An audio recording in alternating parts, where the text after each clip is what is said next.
Today, guys, I'm going to show you how to fix if Teams calendar time is wrong. So, if your Microsoft Teams calendar is showing the wrong time, it's usually caused by an incorrect time zone or date and time settings on your device. So, here's how to fix it. So, open Microsoft Teams, then click the three dots in the top right corner. From the options, go to Settings. Once you're on Settings, go to General tab, then scroll down and look for Time Zone. So here it says here you can adjust the time zone from your OS settings. So click Manage Windows Settings. So go to Time and Language, then go to Date and Time.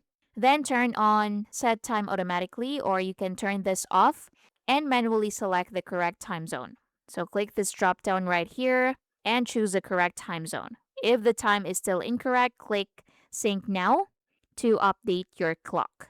Then reopen Microsoft Teams and check your calendar and see if that works. And that's basically it. Thank you for watching.